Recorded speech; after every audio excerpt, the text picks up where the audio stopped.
Vetëm kjo lëvizje e dorës mund t'ju mbrojë nga goditja në tru. Ja pse duhet ta bëjnë të gjithë të moshuarit. Goditja në tru është një nga shkaqet kryesore të vdekjes dhe paaftësisë afatgjatë në botë. Sipas të dhënave të organizatave ndërkombëtare si World Health Organization, miliona njerëz preken çdo vit nga kjo gjendje serioze, dhe një pjesë e madhe e tyre janë mbi moshën 60 vjeç. Por çfarë do të thonit nëse do t'ju thoshim se një lëvizje e thjeshtë e dorës, e bërë çdo ditë për pak minuta, mund të ndihmojë në uljen e rrezikut? Në këtë pjesë të parë do të shpjegojmë çfarë është goditja në tru, pse të moshuarit janë më të rrezikuar, si ndikon qarkullimi i gjakut në tru, dhe pse një ushtrim i thjeshtë i dorës mund të ketë ndikim real. Çfarë është goditja në tru?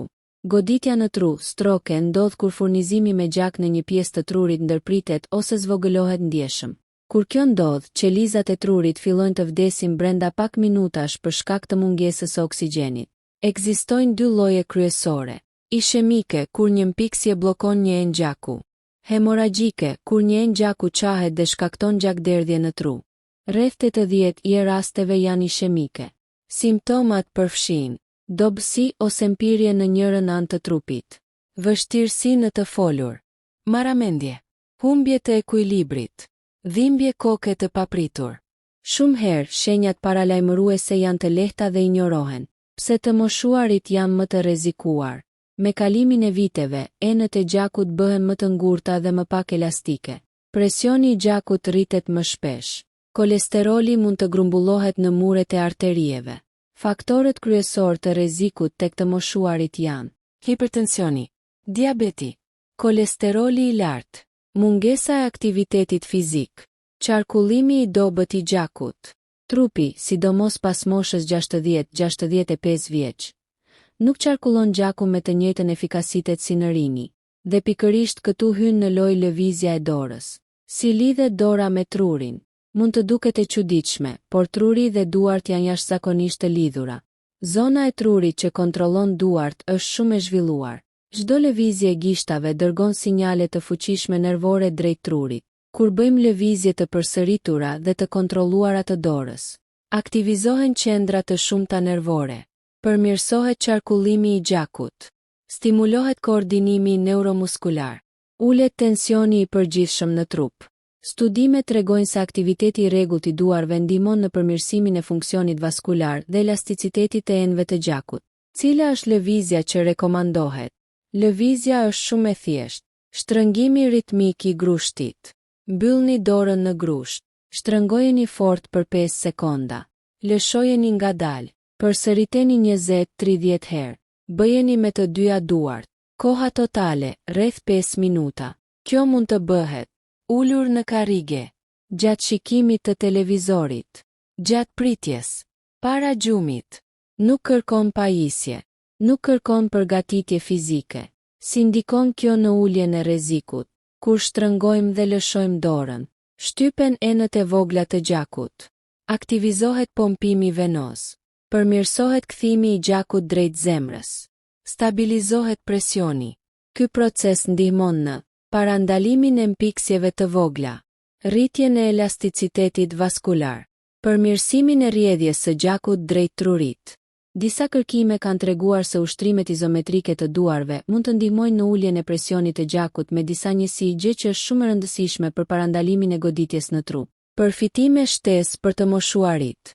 Përveç ndikimit në qarkullim, kjo lëvizje ndihmon në forcimin e muskujve të dorës, përmirësimin e kapjes, uljen e rrezikut të rrëzimeve, mbajtjen aktive të sistemit nervor. Aktiviteti i rregullt i duarve lidhet edhe me uljen e rrezikut të rënjes njohëse. Sa shpesh duhet bërë? Rekomandohet 1-2 herë në ditë, 5 minuta çdo herë, rregullisht për disa javë. Efekti vjen nga konsistenca, jo nga intensiteti ekstrem. Kujdes, çfarë nuk duhet të bëni? Edhe pse është ushtrim i sigurt, duhet shmangur nëse keni dhimbje të forta në kyçe, keni artrit të rënd, keni pasur ndërhyrje kirurgjikale së fundmi. Në këto raste, këshillohuni me mjekun. Vetëm kjo lëvizje e dorës mund t'ju mbrojë nga goditja në tru. Shenjat paralajmëruese dhe si ta fuqizoni efektin. Tani do të flasim për diçka po aq të rëndësishme. shenjat paralajmëruese dhe si ta bëni këtë ushtrim edhe më efektiv. Shenjat paralajmëruese që nuk duhen injoruar. Goditja në tru shpesh jep sinjale disa orë, madje disa ditë përpara. Problemi është se shumë njerëz i injorojnë. Mbani mend rregullin e thjesht fast. E face, a varet njëra anë e fytyrës?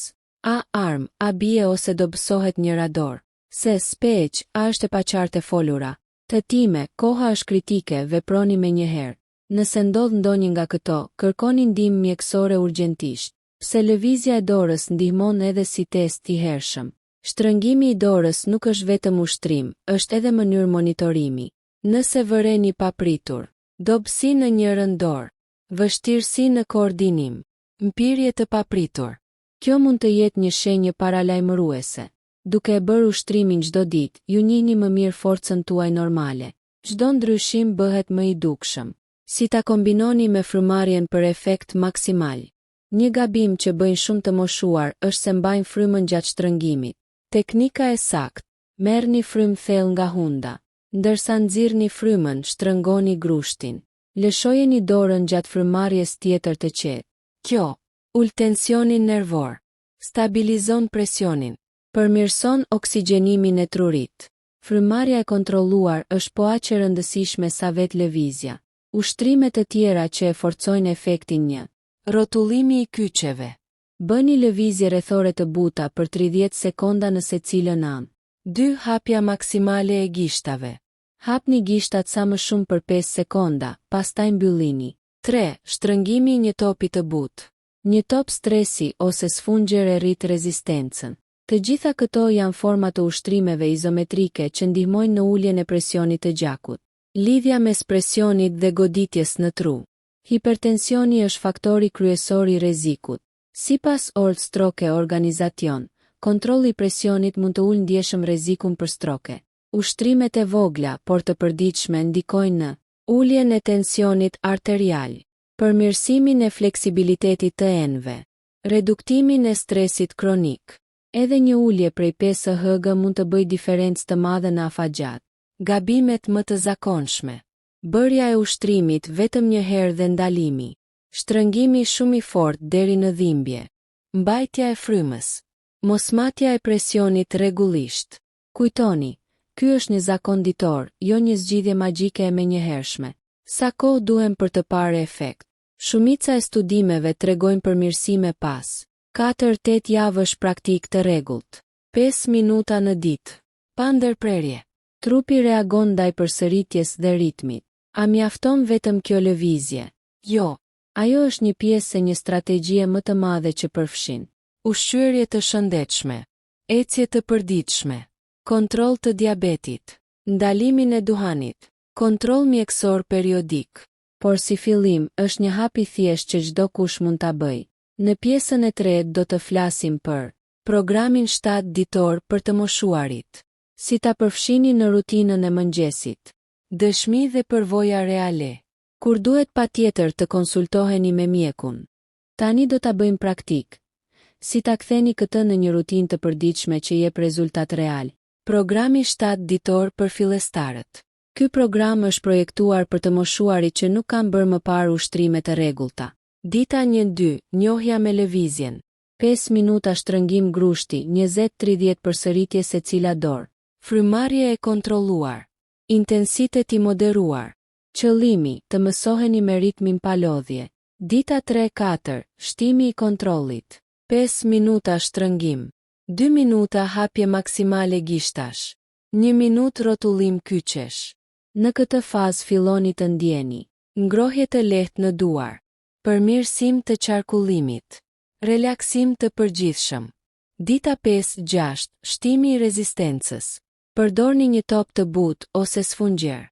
3 sete nga 15 shtrëngime për secilën dorë. Pushim 30 sekonda mes seteve. Kjo rrit forcën izometrike dhe stimulon më fort sistemin vaskular. Dita 7. Kontroll dhe reflektim. Matni presionin e gjakut. Vlerësoni energjinë tuaj. Shikoni nëse ndiheni më të qetë.